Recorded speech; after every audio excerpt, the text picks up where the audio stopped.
Hello, magandang umaga po mga mamis, mga kaibigan, mga daddy. So ngayon, maaga pa po kaya tayo wala pang ang anak ko. Mamaya pa po mga alas 8 po magising yung anak ko para pakainin ko para papasok sa school. So ngayon, maaga pa naman, tapos na po ako nakalinis lahat, nakaalmusal na po ako kasi kanina maaga pa ako nag-almusal dahil maaga pa po yung mga anak ko na pumasok. Alas 3:30 pa po ako gising na, nagluluto po ako sa kanila. So ngayon, maaga pa naman po, kaya ang gagawin ko, gagawa po tayo ng yelo dahil ang yelo ko po mga mamis, mga kaibigan, mga daddy, tingnan mo, konti na lang po ang laman ng yelo. So ngayon, gagawa po tayo ngayon. So dito, mayroon po dito akong yelo nga ginawa sa rep. Yan, kunti na lang po, kaya kukunin ko yan, ilipat ko po doon. Itong soft drinks ko po, kunti na lang po ang laman. Ayan, kasi nagpa-deliver po ako kahapon pa, hindi pa dumating. So ngayon, pinuntahan ko ngayon daw po i-deliver yung mga soft drinks ko po. So ngayon, gagawa tayo ng ice tubig o yelo. Ilipat muna natin itong yelo dito, ilipat natin sa pressure dito. Gagawa tayo ng mga mamis. Habang nag-aantay tayo dito mga mami. Kunin natin yung yelo dito, ilipat natin sa pressure mga mamis, mga kaibigan, ha? Daming estudyante kasi yung nilakad ko ngayon malapit ko sa naglakad kami ng mga papel so malapit ko sa school. Kaya maraming mga estudyante. Kaya yung yelo ko doon sa pressure, yung pressure ko hindi gaano mapakalan ng yelo kasi iniingatan ko po na hindi mabubutas. Yung mga matigas na po dito, yun ang nililipat ko po sa pressure. Ano pa po yan? November pa pag Maya-maya siguro mga defrost. Pero ngayon, tingnan mo naman. Lipat natin mga dito. 15 minutes na lang bago mag-open yung Tingnan mo mga mamis, mga kaibigan. Yung November ko pa po ito November ko pa po ito. November ko pa po ito nilagay. Pero tingnan mo naman, ang flooring niya wala pang yelo. Kasi nga iingatan ko po na hindi pabutas. Diba? daming mga estudyante kasi malapit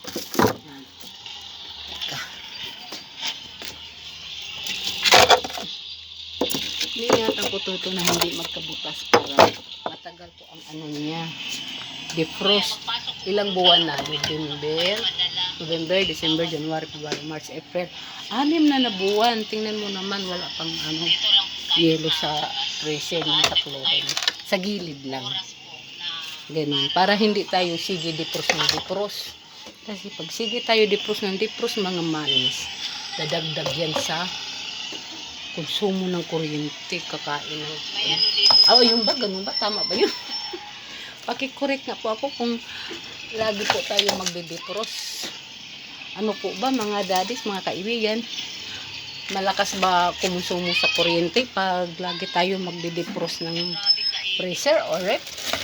ilang buwan na talaga to init na ito na hindi talaga Ilapag ko muna dyan mga mamis, mga kaibigan, kasi kukuha tayo ng yelo.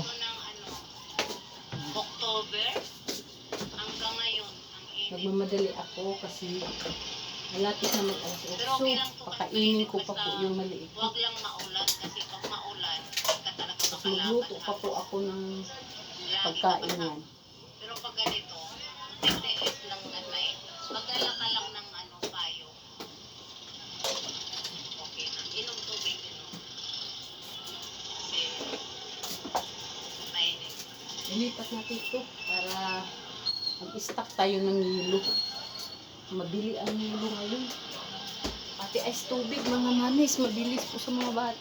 Kasi sobrang init. Ilang libo kaya itong estudyante dito? Ilipat natin ito. Dami na dami. Para mabilis maubos ang yelo. Mami, meron tayo na Mabilis maubos. Tubig lang muna kasi ayaw ko Kahit ng ano kadami, soft drink. mabilis dahil ano, mainit ang panahon ngayon. Kasi bawal po sa akin Kaya, mag-inom ng soft drink. May tubig lang. ay po, ang away. Eh,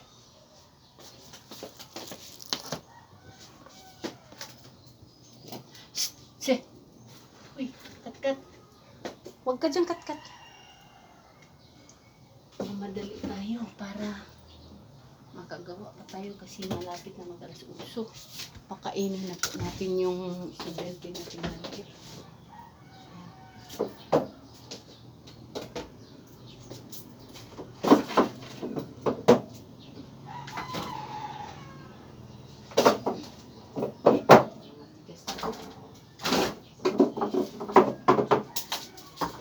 Oh, nabutas po siya.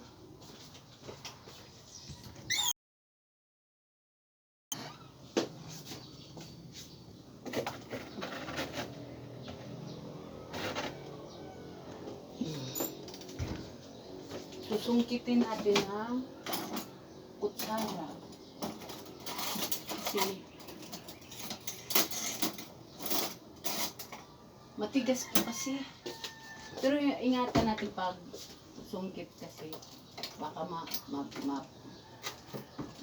maburot yun. Diba? Sobrang tigas.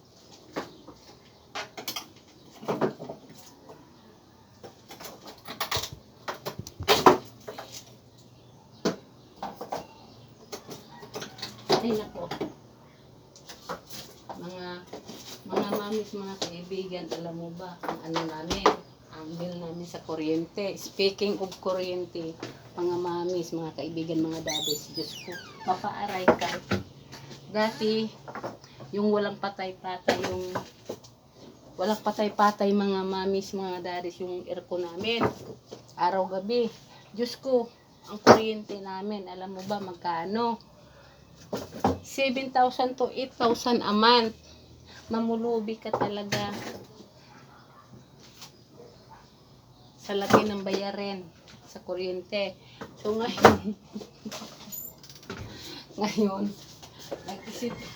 ngayon sabi ko sa mga anak ko, naku, hindi tayo, ano lang, pag gabi lang tayo mag earphone pag matulog, pag araw, may electric pa naman, electric pa ang gamitin natin, mag-adjust tayo sa kuryente. Kasi sobrang laki ang babayaran.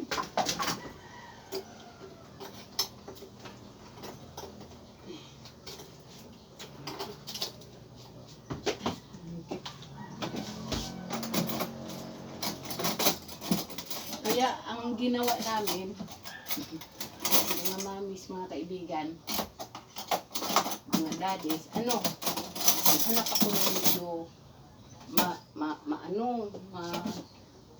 naghanap ako ng kutsara na medyo makapal-kapal para i-sundot ko doon sa sa dulo kasi medyo dumikit ng konti.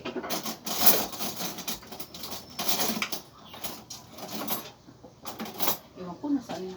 May panundot kasi ito. Iwan ko kung nasaan na. Wala. Nung nagparte kami dito, nawala. Ayaw na. Ayaw na.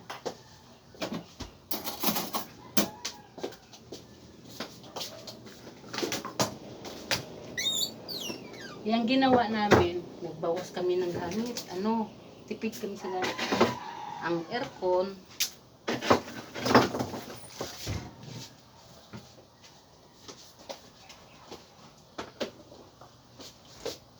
paggamit namin. Kaya, ito na mga mamis. Kasi sobrang laki ng bill namin, no?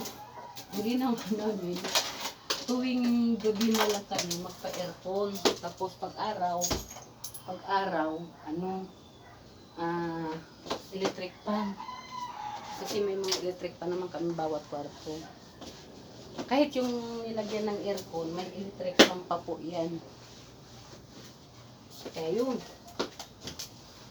nakatipid kami ng konti. Pero hindi pa rin tipid kasi bill pa rin ng 6,000 to 6,000 to ano, 5,000 ang bill pa rin na maliit.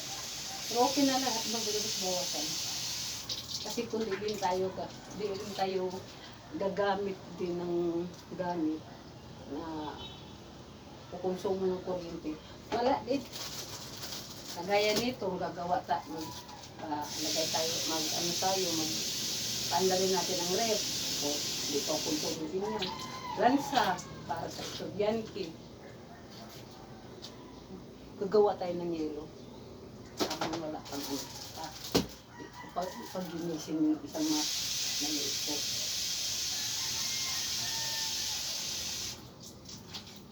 Pero okay na din yan kahit magbayad tayo ng malaki. At least ginamit naman natin.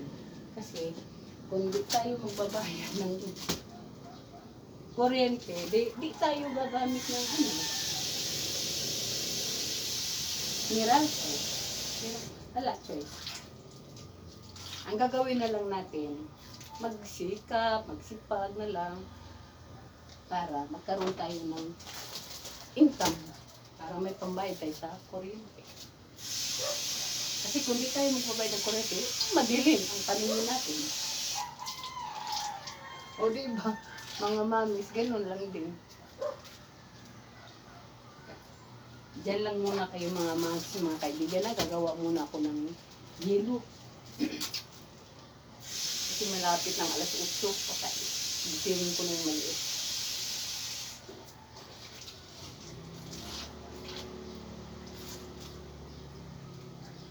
Ang ice tubig dito, mabili din. Kasi sa sobrang init, yung gusto ng mga tao, yung galing talaga sa hindi yelo nga lagyan ng tubig. Gusto nila yung ice tubig talaga, manamnam nila yung super lamig.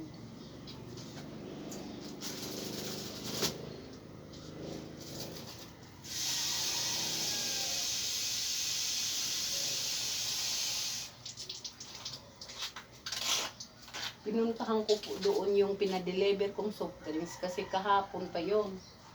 Pinuntahan ko doon ngayon, kararating ko lang. Sabi ko, i-deliver na kasi kunti na lang yung laman ng ref ko ng soft drinks. Okay lang sana kung dito yung asawa ko kasi pwede niya isakay sa motor namin. Ay, wala dito na sa trabaho. Ayan. Kailangan nila i-deliver talaga. Initan ng tubig.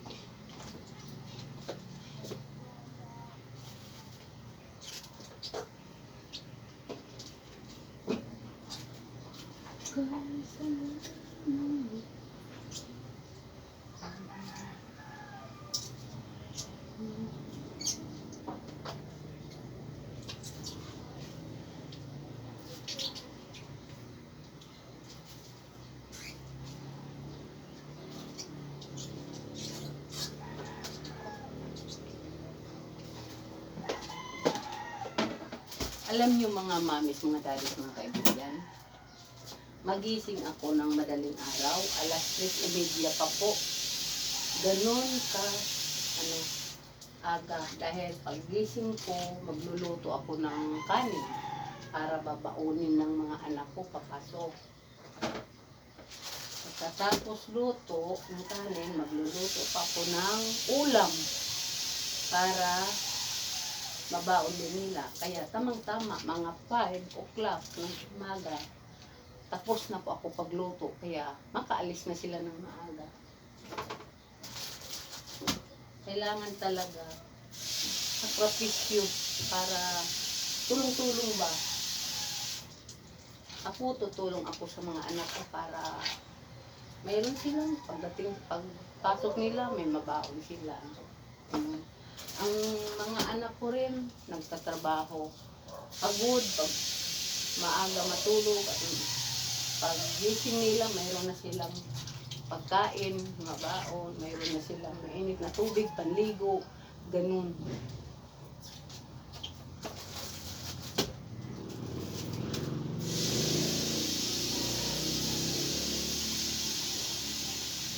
Magtulungan kami na mag-ina, mag-ama.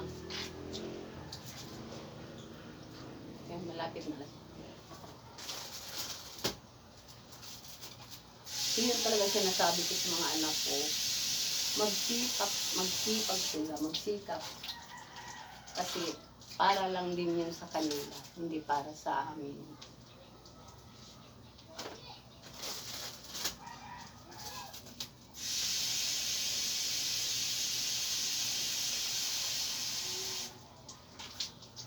Mag-alas 8 na.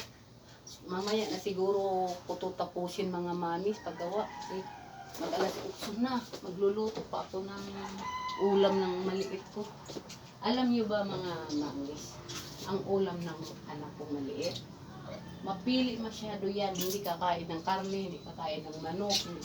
Gulay lang ang gusto niya. Alam mo ba, ang gulay hindi din niya kinakain. Yung sabaw lang ng gulay.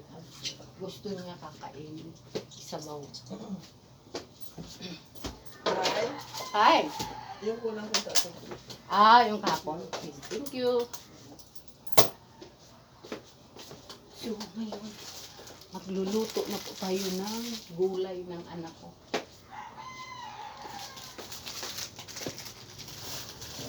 Gulay lang talaga ang kinakain ng anak ko. Hindi din yung gulay, kundi yung sabaw lang ng gulay.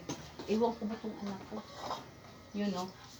Ang gulay niya may alokbati, may malunggay, may ano. Tapos parang lalaw o yun ko lang.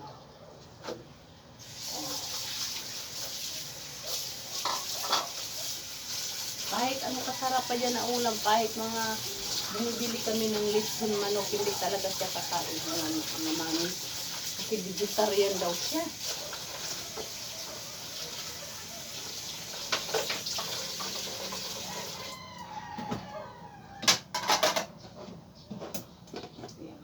Lutuan ko po siya ng gulay niya na ano. Gulay.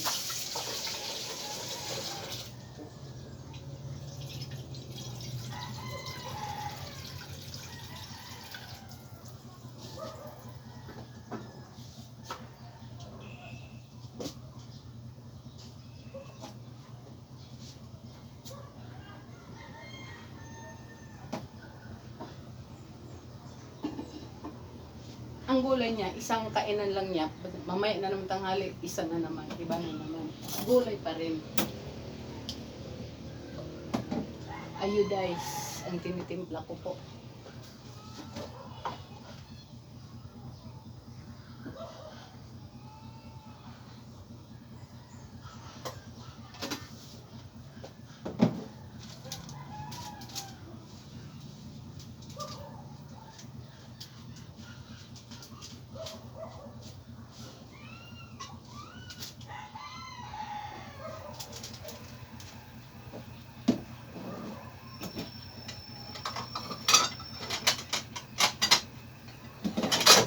Bilisan natin mga mami, kinagal sa 8 na.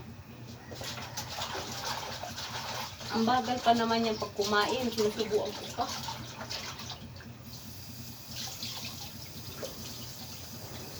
Magluluto muna ako ng gulay ng anak ko. Ayaw niya na ipadaan lang yung igigisa. Ayaw niya. Gusto niya yung, kung sa amin pa, tawag sa amin sa Bisaya, lauoy.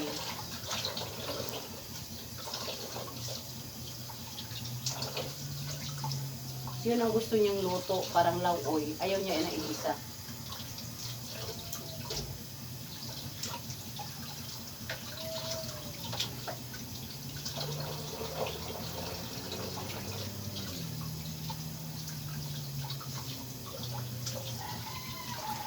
Hindi din niya kakain ng isda. Hindi din niya kakain ng karne. Gulay lang daw kanya. Puro sabaw lang.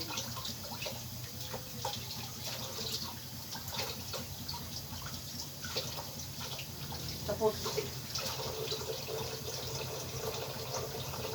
ang ginawa ko niyan, mga mami, pina-check up ko yan sa doktor. Pinag-general check up ko kasi tinatanong ko sa doktor kung bakit siya medyo medyo hindi naman siya payat na payat, medyo maliit lang katawan niya, tapos napaka kumain, mahina siya kumain na pero napakaliksi, gusto ko parang kiti-kiti. chinik up ng doktor, okay naman daw, wala naman diferensya sa katawan niya. Ganun lang daw talaga siya. Siguro, mahina siya kumain dahil nga, kung ano kasi ang gusto niya kainin dito sa tindahan ng mga biskuit, makakain niya. Kaya lagi siya busog. Kaya ganun.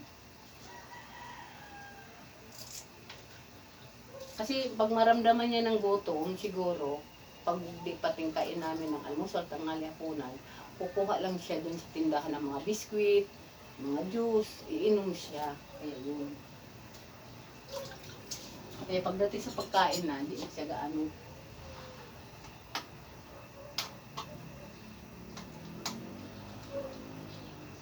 Luluto na tayo. Gisingin na natin. Junri! Nak? Bibi? Wake up na, nak. Mag 8 o'clock na. Mag ready to eat na. Ayun na. 8 o'clock na. Mag eat na tayo.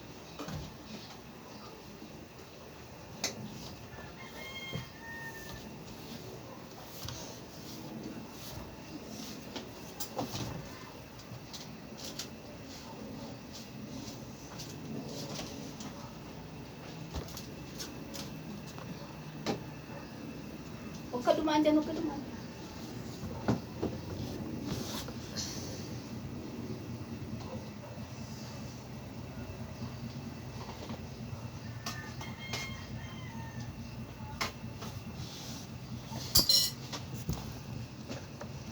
Yan, luto na po ang pagkain ng anak ko, mga mamis, mga daddies, mga kaibigan. Kaya dito, hanggang dito na lang po tayo kasi magpakain pa po ako ng aking anak. So, gising na po. Yan, oh. Bagong gising, maagang maaga, alas 8. Bye-bye na. Bye-bye. Bye-bye na. Wala pa siya sa mood kasi kagigising lang niya. So, bye-bye mga mamis, mga mami. Maraming salamat po sa mga nag-subscribe po sa akin.